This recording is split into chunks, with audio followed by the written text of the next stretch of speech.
Hi there. Hi. Thank you for joining us today for our Sunday Spirit Talks. Yay. Yes. So today we're talking about the glass wall, and those of you that are up against it and looking through, you know what I'm talking about, and how it tends to interfere with spiritual growth as well as different aspects of life. Today, since this is Sunday Spirit Talks, I'm just going to go into how it deals with impacting spiritual growth. Back to you, Rania. Thank you. We would love for you to comment, say hello, any questions, let us know where you're from. And Yes. Let us know where you're from. Let us know. Let it snow. Anyway. yeah. And like our post and like our Facebook, we would just love it. So, and if you do not know who we are, I am William Isley, William B. Isley, the Accidental Spiritualist. and I am Franya Isley. And W-I and F-I, that spells Wi-Fi. Yes, we are Wi-Fi. So, when we get to the point of tag somebody and make it a party. Yes. And what we do is, like you say, we're going to talk about the spirituality in the glass wall. But this is supposed to be informal. It's a quick kind of a live thing that we're going to do every Sunday. So, Yeah. how about that glass wall, babe? Okay, so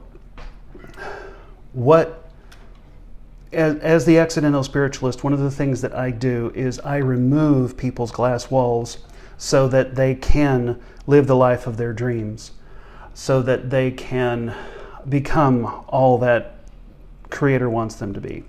For me, one of the things that, hey Kelly, how are you? Hi, Kelly. Okay, and once we figure out, you might have to refresh that. So in terms of the glass wall and how it impacts things, for mine, it wasn't until I discovered the emotion code that I realized what my glass wall was made of. And mine was plexiglass, because that seems to be something I've been intimately acquainted with over the decades. And once I found the emotion code and released my heart wall, then things really took off. That's a different kind of glass wall. Some people, they have what I've discovered as energy that is standing in my way, that I don't even know is there. That's why I can see through it, but every time I try to go toward what I want, I bump my head. And I didn't figure out what was going on for the longest time. So another thing I've discovered is the glass wall is not just one. It can be several, because there's right in front of me, sometimes being human, I can only see what I want right here. And once I figured out how to pull this one out of the way and I got to that one, then I saw the next thing and went, ooh, well crap, how do I get that? And on and on and on. And it can sometimes seem very discouraging. If it weren't for Creator working on me for, what am I, 48 now. So somewhere around 48 years, to help me get through these different obstacles and barriers. I like to think of them as clear because I can see what I want, I just can't get to it. And in terms of working through a person's spirituality and actually getting to it can be a challenge. If it weren't for the emotion code and then the next level after that I was given, which is the energy code healing system, if it weren't for that, I wouldn't be where I am now. I'm not actually making a commercial today. I'm just saying that this is what helped me. And so what do you do if you're stuck in front of a glass wall, and where do you go from here? Well, I can help with that. However, that's not what I'm talking about today. It's a simple matter of... Well, there was a question, is that on the other side of the glass wall, I have a vision, I have a goal, I have a progress that I want to get to, but I want my business to grow. But I am here, the glass wall is here, and my growth tool is here. How do I remove that wall? Is that by removing some emotions that are there, or is it my attitude? Combination of it all? Sometimes it's a combination of it all. Sometimes the glass wall can be a set of attitudes that I have internalized from, say, family of origin or friends at school, co-workers, things like that, limiting beliefs, those kinds of things. Some of the glass walls that I have gone past is I simply had to realize that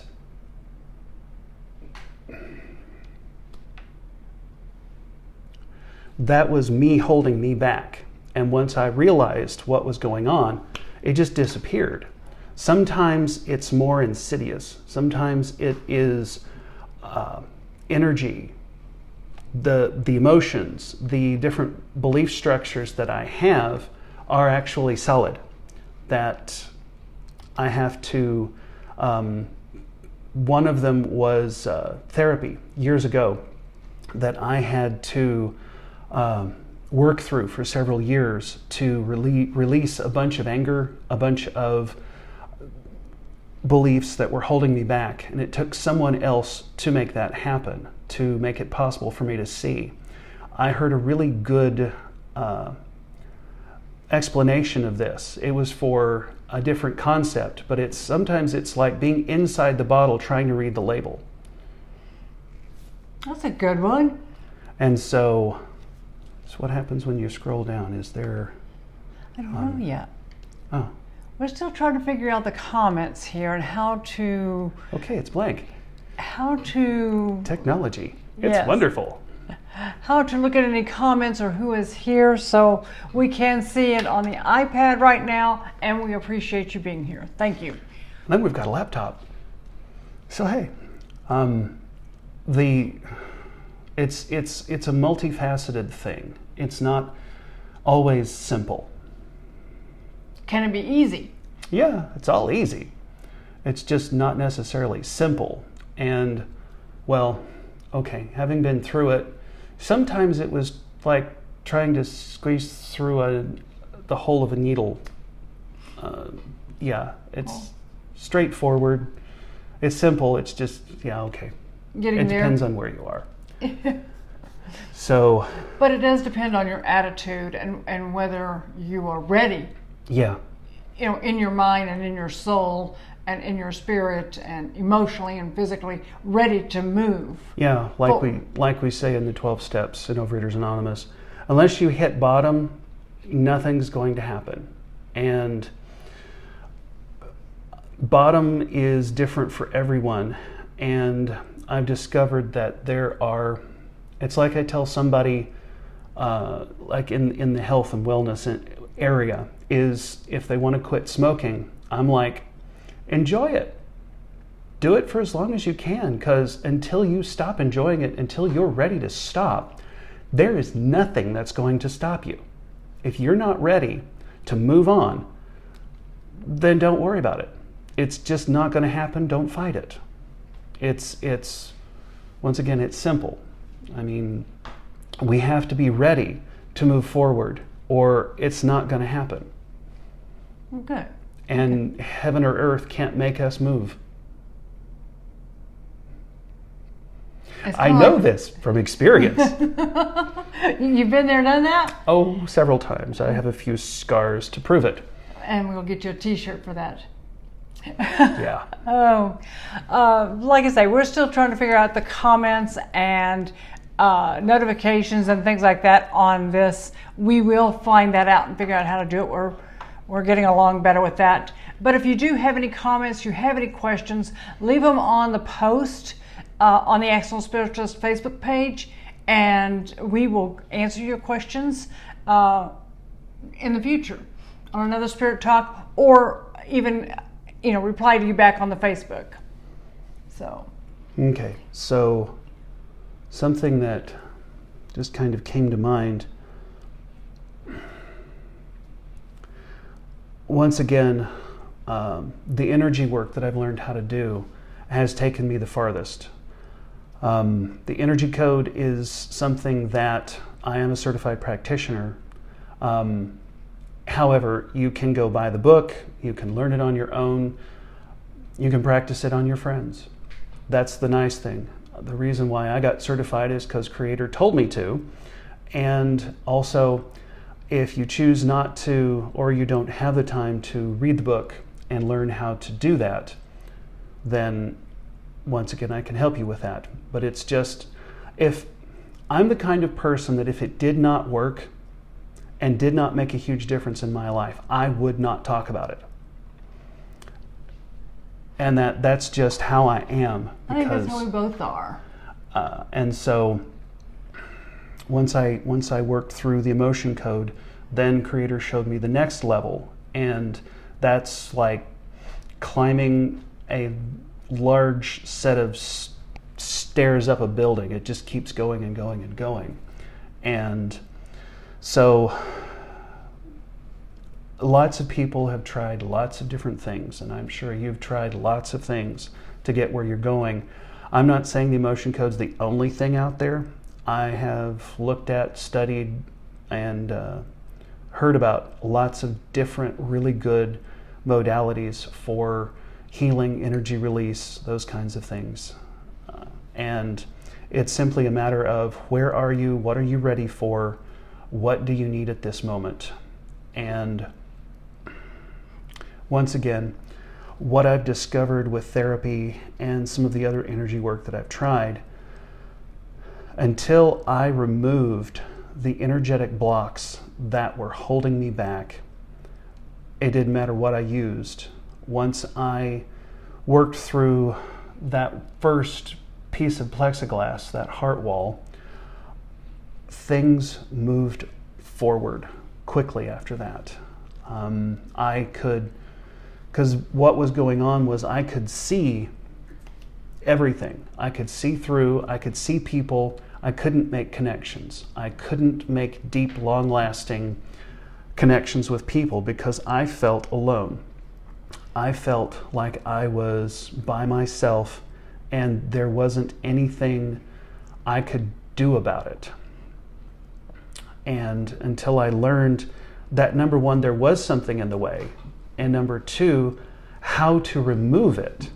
And that's why I say, if you feel like you've got a heart wall, I figure most of the folks that are going to watch this are in tune enough that you might know that you've got something wrapped around your heart and you feel dissociated and dislocated. And from that perspective, go check out the emotion code. It's really simple to release the heart wall. It's even easy. Sometimes it hurts like hell, though. Yeah. So it is dropping your emotional baggage so that you can move forward. Yes. And then, once the emotional baggage is dropped, then there's the whole taking on of other people's emotions and wearing them like a wetsuit. There is the programmed reactions that we have done throughout life. There are the karmic programs that are running in the background. There are things that have happened in past lives that are still controlling us. These kinds of things. Hello, Dawn. Hello, Dawn. There are several different aspects, once we get rid of our emotional baggage, that we can move through as well. Sounds like we've got some more questions in the future. Yeah. Well, good. Well, I think we've been on for a bit. I don't know how long here, maybe 17 minutes? About 15. Oh, 15? Well, then we got a few more moments. Yeah. So if someone thinks that they have a heart wall, can they feel that heart wall, or is it physically, or is it something they feel emotionally, like they can't let someone in? It's both. Is it like a tightness in the chest? sometimes it can be a tightness in the chest. Okay, one thing to remember with heart walls, the vast majority of Americans and possibly the planet have heart walls. And what is our number one debilitating condition in terms of the heart? Heart disease and heart conditions of all kinds. And from what other emotion code practitioners have noticed is that once the heart wall is released, there's anecdotal evidence that certain heart conditions will go away. Because it's like the Grinch Who Stole Christmas. It's like his heart was in a box, and then once he got to a certain point and understood what the whole thing was about, his heart grew and came out of this box it was in, kind of thing. And he actually went, "Oh, I'm happy now." And that's kind of what happened for me. Is once I removed the heart wall, it came in kind of like that, where it's like, oh wow, I could look at somebody and feel a connection with them. And so feeling disconnected from people is a field guide kind of thing, field guide diagnosis for that. And then some people actually feel something in their chest, those kinds of things. So it's not a totally straightforward answer.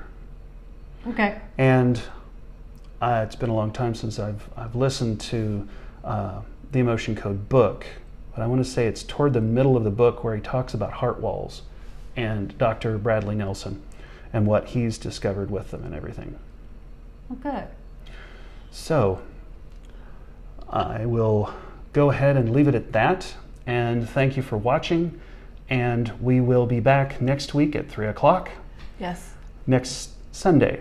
Yes, that's what day it is. Yes, Sunday. So if you have questions, about spirituality and those kinds of things, send a messenger, leave a comment on this, send a message through the Accidental Spiritualist page, get with us and let us know what you would like to know more about. Yes. And Messenger works great for both of us, whether it's on the Accidental Spiritualist or on my page, which is Fronya K. Isley. Or mine, which is William Isley. William. I think so. I think so. I'm not going to swear to anything right now. He could be William Isley, he could be William B. Isley, but he's one of them. Yes. So, but we appreciate everyone being here on our live, and thank you for joining us. We will see you next week. Yes. And this is Where the Spirit of Science Meets the Science of Spirit. Bye. See y'all next week. Have a wonderful week.